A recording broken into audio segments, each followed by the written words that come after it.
বাংলাদেশকে নিয়ে ওয়াকার কি করতে চাই সেটার একটা ইঙ্গিত পাইছি, আপনাদের সাথে সেটা শেয়ার করতে চাই। ওয়াকারের খাইশ কি সেটা সে গোপন করে নাই, ভালো কথা। বাংলাদেশ হলো ওই পথেই যাইতেছে। আজকের এপিসোড শেষ হলে বুঝতে পারবেন যে বাংলাদেশে সিসির মতো একটা সামরিক শাসনের সম্ভাবনা তৈরি হইতেছে। সেই সরকারের প্রেসিডেন্ট হয়তো প্রফেসর ইউনূসী থাকবে। এটা ওয়েস্ট খুশি, মানে পশ্চিম খুশি, ইন্ডিয়া খুশি, আমেরিকা খুশি, ইউরোপ খুশি, আওয়ামী লীগও খুশি, বাঙ্গুয়া লিটারাও খুশি থাকবে। কিন্তু গণতান্ত্রিক বাংলাদেশ গড়ার লড়াইয়ে যারা ছিলাম তাদের আরেকটা দুর্বিষহ ভবিষ্যৎ লড়াইয়ের জন্য তৈরি হইতে হবে।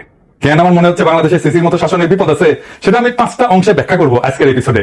আমাদের লক্ষ্য হবে সিসির মতো শাসনের সম্ভাবনাকে রুখে দেওয়া, রাজনৈতিক দলগুলোর উচিত এই বিপদ সম্পর্কে ওয়াকিবহাল থাকা, এবং সেনা প্রধানেরও জানা উচিত আমরা সজাগ আছি, চেতন আছি, হওয়ার লয়।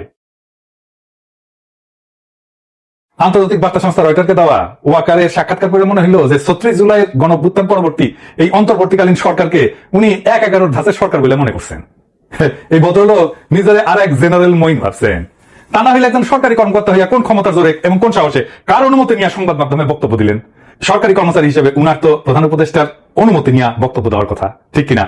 রাষ্ট্র, রাজনীতি এবং দেশের সর্বশেষ পরিস্থিতি নিয়ে সরকারের মন্ত্রী পরিষদ বিভাগের সচিব, পুলিশের আইজিবি, নৌবাহিনীর প্রধান, বিমান বাহিনীর প্রধান অথবা প্রধান বিচারপতি কি প্রকাশ্যে গণমাধ্যমে বিবৃতি সাক্ষাৎকার দিতে পারবেন? পারবেন না। উনি কেমনে দিলেন? কোন অধিকারে?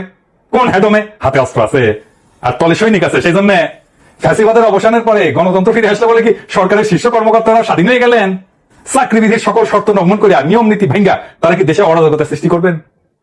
এই সেনা প্রধানের দেখানো পথে তো সোনার বাংলা দেখতেছি ওইদিকেই আগাইতেছে। বৈবাহিক সূত্রে উনি শেখ পরিবারের জামাই, মাশাআল্লাহ। খুনি হাসিনার ফুফাতো বোনকে বিয়ে করছিলেন ওয়াকার, জেনারেল ওয়াকার। স্ত্রীকে অনুসরণ করে সেনা প্রধান পতিত হাসিনাকে বড় আপা বলে ডাকতেন আর কি, এখনো ডাকেন। হাসিনার পরিবারের জামাই হওয়ার কারণে বহু যোগ্য অফিসারকে টপকাইয়া ওয়াকারুজ্জামান দেশের সেনা প্রধান হয়েছেন। এটা জানা কথা, আমরা সবাই জানি, তাই না?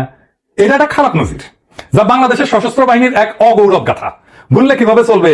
খুনি হাসিনার একান্ত অনুগত বইলাই এই সেনা কর্মকর্তা ওয়াকার গত 15 বছর যাবত একে একে সবগুলো লাভজনক এবং গুরুত্বপূর্ণ পদ অতিক্রম করে সেনা প্রধান হয়েছেন, ঠিক কিনা ওয়াকার সাহেব? কত সত্য। এই পদ পরিক্রমায় তিনি সবসময় তার আপার দুঃশাসনের পক্ষেই কথা বলছেন। এর বিরুদ্ধে কখনো কি কোথাও একটা শব্দ উচ্চারণ করেছেন? হ্যাঁ, ওই আমলে সকল কুখ্যাত জেনারেলদের সাথে তো মিলেমিশে থাকিছেন এবং গণ অভ্যুত্থানের পরেও তাদেরকে রক্ষা করার চেষ্টা চালায় গেছেন। রাজনৈতিকভাবে ফ্যাসিজমের পক্ষে 15 বছর যাবৎ ব্যবহৃত সেনা কর্মকর্তা 36 জুলাই ছাত্র জনতার গণবিস্ফোরণের আগের এবং পরের অভিন্ন সেনা প্রধান, তাই তো নাটকীয় ভাবে কি বদলে যেতে পারেন? পারেন না।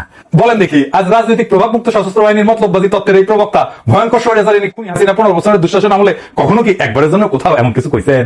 তখন সারাক্ষণই ব্যস্ত ছিলেন ওই শাসন ব্যবস্থা অব্যাহত রাখার কুৎসিত ব্রতে। তখন তিনি তার আপা কুখ্যাত প্রধানমন্ত্রীর পদতলে সশস্ত্র বাহিনীকে রাখতে কখনো আপত্তি করেন নাই।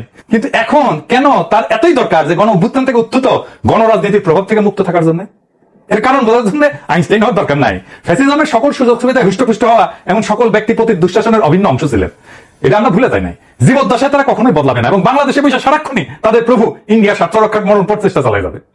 অব্যাহতভাবেই এসব চেষ্টা তারা চালাইতেছেন এবং এই অপচেষ্টা আরো শক্তিশালী করার জন্য বাংলাদেশ রাষ্ট্রের অর্থও এরা ব্যবহার করতেছেন। এই অফিসাররা দেশে বিদেশে নতুন এজেন্ট নিয়োগ করছেন এবং তাদের পক্ষে বয়ান বা কাহিনী তৈরি করার চেষ্টা চালাইতেছেন। হ্যাঁ, আমার পিছনে লেগে দিচ্ছেন অবশ্য অনেককেই, মাশাআল্লাহ। লাগান লাগান লাগান, দেখি কত লাগাইতে পারেন, কার কত বড় হেডম সেটা দেখা যাবে। লাগান না দেখি ওয়াকার সাহেব।